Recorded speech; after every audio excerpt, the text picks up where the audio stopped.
Oh, howdy all, grab yourself a drink. It is time for some Path of Exile 2 discussion. Welcome back to day 16 of Teasers season for patch 0.5.0.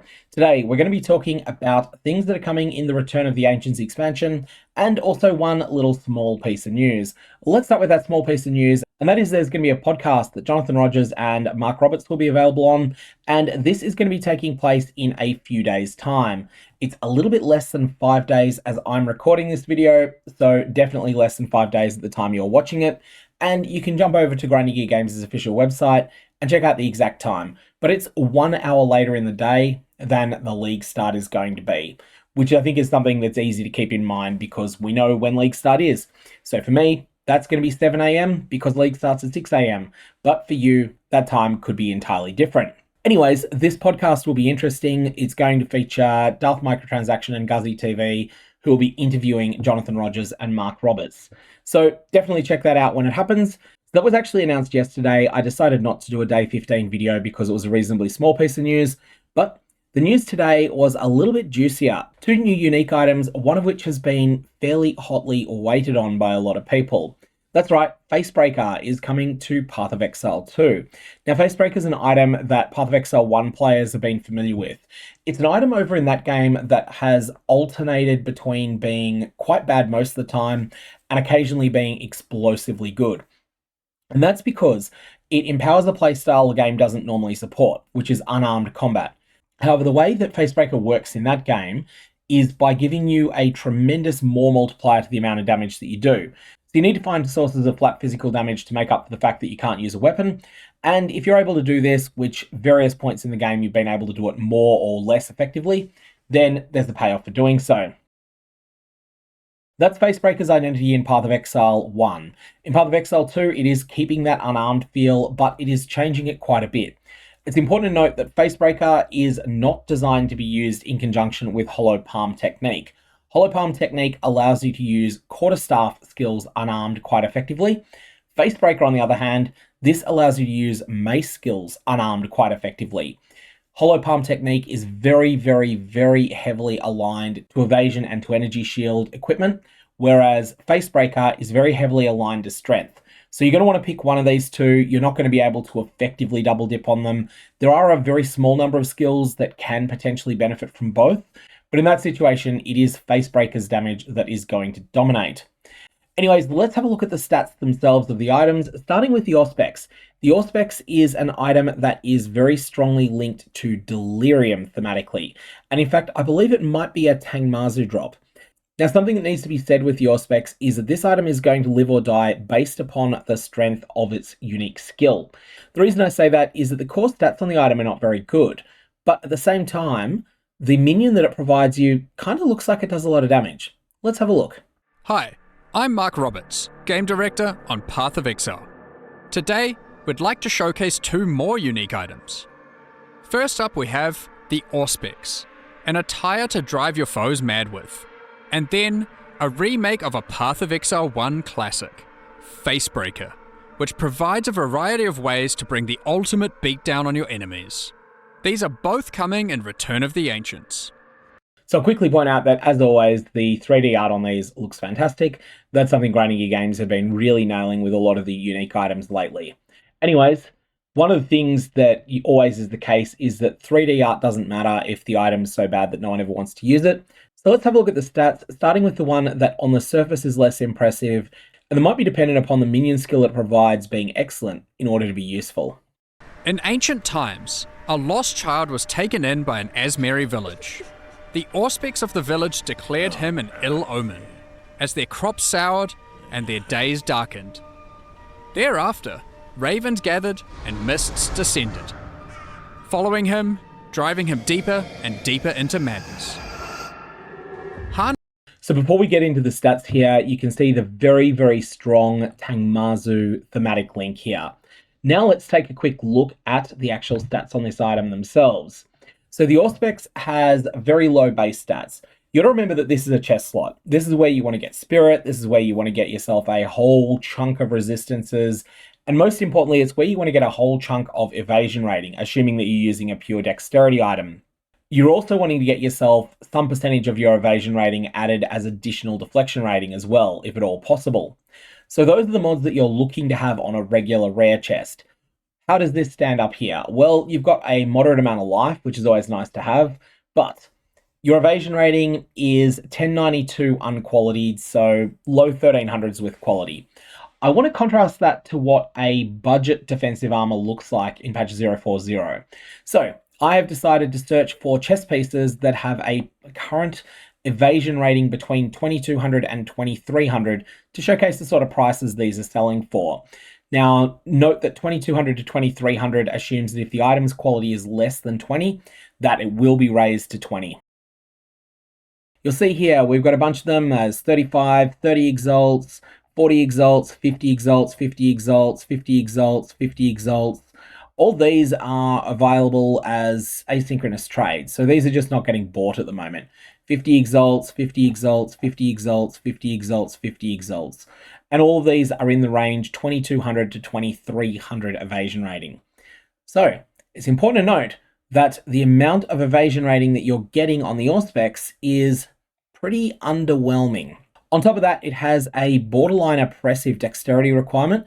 242 is not going to force you to make massive sacrifices to fit it, but it is going to force you to make moderate sacrifices. In addition, it's going to be challenging to use this alongside level 20 gems that are intelligence or strength aligned. You can do it, it's just that it is going to be a sacrifice. What do you get in exchange for this? Well, let's start with the defensive side first. Chance to deflect is lucky while you are on low life. I consider this to be mediocre. The item is better for having it, but it's not much better for having it. So all upside, but not a very impactful line of text. But then we have this: enemies in your presence gain 1 Gruelling Madness each second. This is a very powerful slow effect. It's not crushing, and it is only 4 meters presence radius now. So it's not something that's absolutely phenomenal, but it is something that's very, very live text, and it does help the item defensively. I don't think it helps it enough to make up for the fact, though, that you're only getting 1300 evasion rating and that you're getting just some life with no resistances, no other real defenses on this item. What else, though, is this item going to do? Well, at this point, we need to showcase what the skill that it provides is doing, because this Mistraven skill is going to be quite an interesting one. Now, in particular here, you'll notice that this is using a level 20 version. It is normally the case that if this does indeed come from a pinnacle boss, then there will be level 78, 84, and 90 versions of it. And the more difficult the version of the pinnacle boss that you face, the more of a bias against the lower tier versions that will be present. However, we don't have exact numbers on this, and so it may well be that the vast majority of the ones that exist are going to be level 84 ones, and that level 90 is a quite lucky drop. I raise that in particular in this case because I think this might be one of those spots where it matters more than it does on most items. Harness that madness and become the Auspex yourself. Summon a singular Mist Raven, a minion that will ravage your foes and kill enemies. The Mist Raven has a unique command skill, which causes it to dive at your targets, shattering reality and creating an explosion of madness. Enemies killed by the Mist Raven will also grant you frenzy charges, giving the Raven extra utility. The Mist Raven also causes enemies in your presence to gain Gruelling Madness, a slowing debuff that empowers your other slows to be even more potent. So let's take a quick look at everything here. Firstly, there appeared to be a fairly good amount of damage that's coming out of that minion. However, that is really impossible to judge. We don't know how much of an investment this character that's being playtested around with here, we don't know how much of an investment they have made into boosting up their minions in general. We don't know whether this is going to be something that's just good at clearing white and blue monsters, or whether it's something that can take on the hardest content in the game. Additionally, Gruelling Madness, this one is actually quite strong. The first Gruelling Madness slows a monster's movement speed by 15%, and then any subsequent ones increase the slowing potency of debuffs on that target by 10%. This can stack up to 10 times, so this means a 90% intensification of your slows, and this will affect the first Gruelling Madness as well as any other slowing debuffs that might be on that target. Targets will lose 1 Gruelling Madness every 2 seconds that passes if they do not gain a new Gruelling Madness during that period. So it's not like this is something that's just going to fall off instantaneously either. If you're forced to run more than 4 meters away from a boss to dodge some nasty slam, chances are it's still going to end up with multiple stacks remaining on it of Gruelling Madness. So really the Gruelling Madness side of this item is really good. The Mist Raven might be really good. The rest of the stats are pretty mediocre. And I feel the item lives or dies based upon the power level of that Mist Raven. Finally, the Auspex also makes your deflect chance lucky while you're on low life. It seems the Mist Raven does a good job of instilling fear in your enemies. And once more, that text about being low life, a lucky deflection rating, it's all upside that it's there, but it's just such a small upside that I just don't value it very highly. You're not complaining about it, but you're also not particularly excited by it.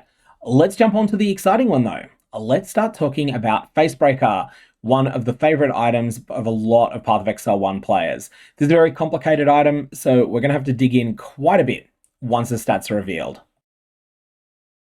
Next up we have Facebreaker. Firstly, can I just say how cool the animations look on this? It's not just the 3D art that's been done well, it's all the other animations that are associated with it are just top notch, especially when someone decides to use Hammer of the Gods quite late in this video. Definitely keep an eye out for that. It's a real high point. Ezamites and Eternal Empire have a bloody history. Some enjoyed the thrill of battle a little more than others. Follow in the footsteps of the Red Wolf with his legendary gloves. Okay, so this text about bosses' faces being broken, this is one of those rather intriguing pieces of text, but it is something that's well defined. What it means to break a boss's face is that that boss has been destroyed on your overworld map. So this is a campaign bosses, and it'll apply to ones that are in the acts. It also applies to ones in the interludes as well.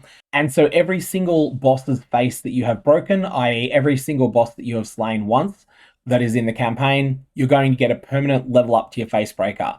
Now, the way that I'm interpreting this, and this is not the same way that some individuals are interpreting it, so I'm going to present both. The way I interpret this is that it is based upon your character's quest status.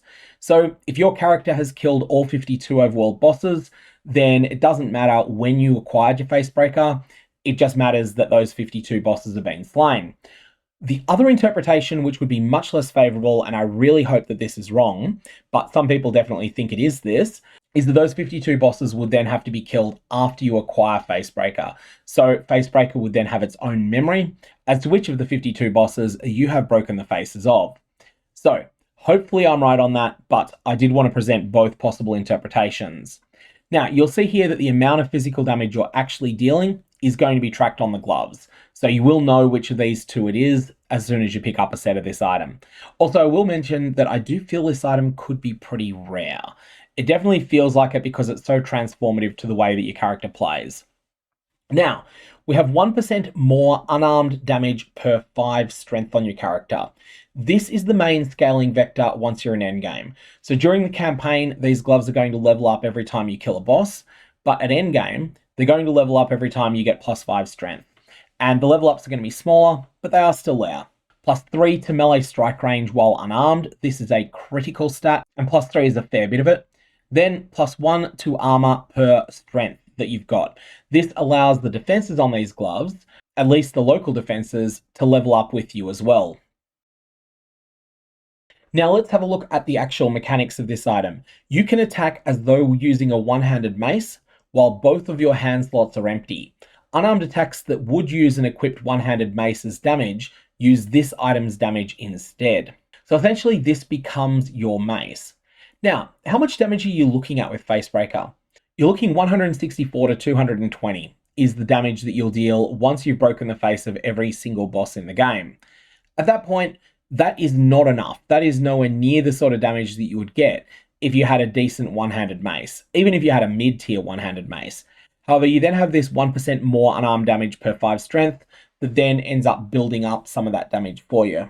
This can be a very difficult build puzzle to crack because you've got to balance the amount of strength that you're getting on your gear alongside the fact that you still want to have increases to attack damage and the like. So it's going to be a bit of a build optimization puzzle. However, there's some really interesting things going on here.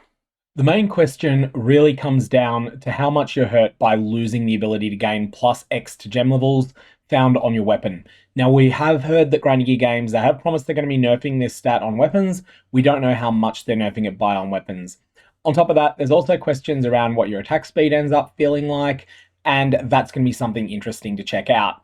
Anyways, let's have a look at the rest of this, because I think one of the big draws to using Facebreaker isn't necessarily going to be the stats that are found on it, but it is going to be looking at just how cool some of the animations are. While equipped and your hands are empty, you can use all mace skills with just your fists. Weak! This is the ultimate Smackdown unique. Got you! As you progress through the campaign, you too can collect teeth of enemies you've pulverized.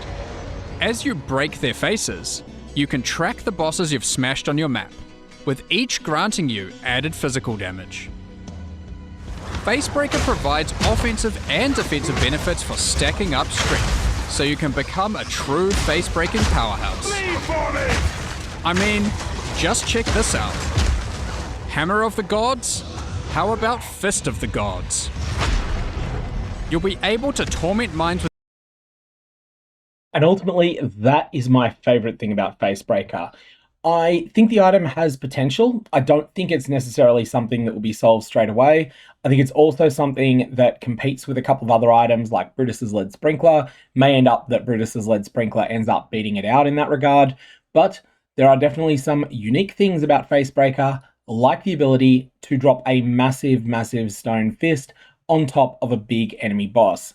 And sometimes having a bit of fun is more important than having a bit more character power, especially because you can always make up character power with more gear.